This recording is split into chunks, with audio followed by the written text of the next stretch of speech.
бабалар өсиетінен айтатын болсақ, ислам діні, бабаларымыз айтқан екен, ислам діні имандылықтың ілімін айтар, бес таңба жер ананың сырын айтар, төрт кітап көктен түссе жер жаһанға, із бөрі төртеуінен бұрын айтар. Қанша ғасыр өтсе де көшін алып, дұға оқыған бабаларын есіне алып, бабалардың әр сөзін мұра санап, батырларын тірілткен осы халық. Қарысынар қанына тартпағанның, туын жыққан топырағын таптағанның, алтын қазық қадаған бабаларға алғыс айтқан атқан таң батар әр күн.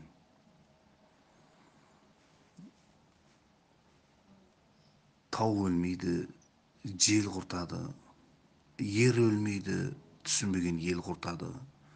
Батыр өлмейді, батасы өледі, батасы өлген соң батырға оқ өтеді. Байлық өлмейді, пейілі тарылған азаматқа уын төгеді. Ел өлмейді, өсиет өледі. Данышпан өлмейді, жетесізге айтқан сөздің атасы өледі. Тау шағылар қара дауыл селге ұрынса, ер шағылар наданы көп елге ұрынса, ел жоғалар аруағын аттап, өсиетін таптап, Алланы ұмытып, аруағын аттап, өсиетін таптап, киелі сөзге ұрынса деген екен бабаларымыз. Әлиасқар Ырсымбетұлы Байғұт деген ақсақалдың қалдырып кеткен Сыпыра шежіреші кітабынан. Ол кісі тарих қалдырған, соның ішінен өсиет жинаймын. Мен негізі өсиет жинаймын. Жерден қасиетті айғанда құс шөлдеген келеді, адамнан қасиетті айғанда әділдіктен безеді, малдан қасиетті айғанда адамнан артық сезеді, діннен қасиетті айғанда алымдарын сөгеді, иманынан айырылып абыройын төгеді. Елден қасиетті айғанда жетім жесір көбейіп, бірінен бірі көреді. Кебін кимей тұрғанда келсабы жұмсақ сөз ұстан, кебенек келсе ажал келеді деген екен бабаларымыз. Мен ауыстырып айтып отырмын, негізі жаттап алғам. Я Бақытжан бауырым, дұрыс айтасың. Ол адам баласын айтады, тек қана етігің қажаса аяғыңда, сол кебісіңді қисық кигенге ғана өзің кінәлісің, қалғанның бәрі Алладан дейді. Бірақ та бұл жерде кішкене түсінігіңді кеңейту керек. Жаратылған әлем мен жасалған әлемнің айырмашылығын білмейсің. Соны айырып алу керек. Мына қызылды жасыл дүние бұл жасалған. Ал тылсым әлем ол жаратылған. Осы жасалған дүниенің барлық негіздерінің бәрі сол жаратылған әлемде. Ал біз жасалған әлемде өмір сүріп жатырмыз. Оны бір деп қойыңыз.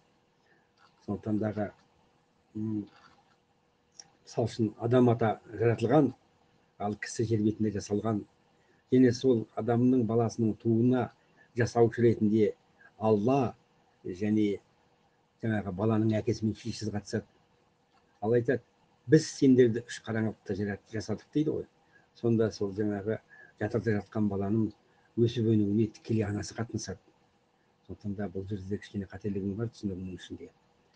Жалпы алғанда мынау Алла бәрін жаратты, жақсы мен жамандарды жаратты. Бірақ жамандықты саған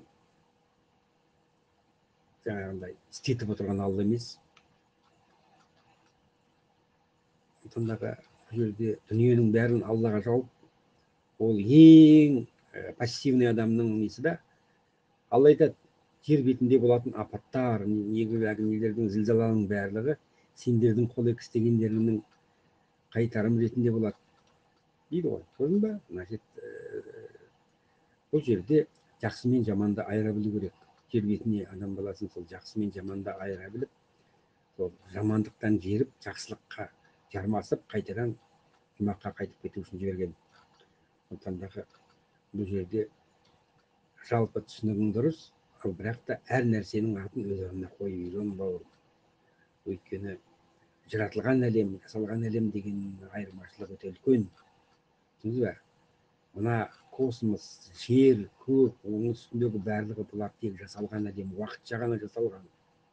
Ол кейін жоқ болып кетеді. Ал жаратылған әдем ол әуелден бар әлем. Онда рухтар, онда періштелер, түсіндің бе? Рухани әлем. Қазіргі ғылым да осы жасалған дүниені ғана нетіп жатыр. Сен білесің бе? Адам болу үшін сол Алланы Алла іспетті болу керек. Ол неде болу керек? Егер де Алла бір нәрсені жасау білсе, сол нәрсені жасаудың өнерін сен де үйрен дейді. Жасампаз болма, әріндегі өнерпаз болсаң арқалан, сен де бір кірпіштің кетігін таптап арқалан дей ме абай? Сондықтан дағы олай қателесуге болмайды. Алла айтады, мен сендерге 18 ғаламды бердім дейді. Содан жетірлік кереметті жасаңдар дейді. Құлпыртыңдар оны дейді. Жамандық жасамаңдар дейді. Көрдің бе? Осындай терең білімдер бар. Әрине, оның бетімен ғана өтіп, Алла білет деп өтіп кетуге, мысалы үшін кейде бір атеистердің өзі керемет сұрақтар қояды. Соған моллалар жауап бермейді де, оны Алла біледі ғой деп. Жоқ, Алланың білетініне ешкім күмәнданбайды. Бірақ мәселе сенің білетінін білмейтінің де болып тұр да. Сондықтан дағы оның барлығы жауаптан жалтарудың сыры болады да. Егер де адам баласы білімді меңгерген болсаң, жаңағындай соның барлығын неге деген жауаптың бәріне жауап беруің керек. Бірақ нәрсеге жауап бере алмайсың. Алла туралы өзінің ашқанынан бастап сен қалған дүниенің бәрін адамға берген. Өйткені жер бетіне мені орынбасар қылып тағайындадым дейді ғой. Көрдіңіз бе? Сондықтан дағы Алланың сипаттары бар адамның бойында. Бірақ ол дамымай қалған. Сондықтан да міне біз бәріміз кісіміз. Ал ішімізден адам болған адамдар, вот сол адам болған адамдар Алланың сипатына енеді да, ол жасай да біледі. Көрдің бе? Ол сөз де өре біледі. Оның өнері де бар. Өнер не үшін келеді? Жасаймын, жұттып жасамайсың, бәрі Алла жасайды дейтін болсаң. Жақсылықты жасай аласың, жамандықты жасай аласың. Көрдің бе? Сондықтан да мәселенің барлығы жақсы мен жаманды айыра білуге арналған. Енді ол үлкен сабақтар терең, кейін бір кездесіп жатсақ көрерміз. Жақсы достым, негізі дұрыс айтып отырғаның барлығы. Енжарлыққа салынба. Алланың білетініне ешкім күмәнданбайды. Бірақ сенің білмейтініңді шешу керек, мәселе сол. Егер де түгелін Алла біледі дейтін болсаң, осы ештеңе болмайсың. Мал секілді болып кетуге болады. Бірақ та түгелін мен істеймін деген сөзден жойылу керек, қашу керек. Біз істейміз бәрін деу керек. Біз деген кім десе, Алла, мен және менің бала шағам тода суда деп айтасың, көрдің бе? Соған мен де үйленбей, біз де үйлен. Жақсы достым, өте тамаша, өсиеттерің өте ұнады, керемет тамаша, анандай сөздің бәрін теріп жүрген молодец екенсің. Жақсы бауырым.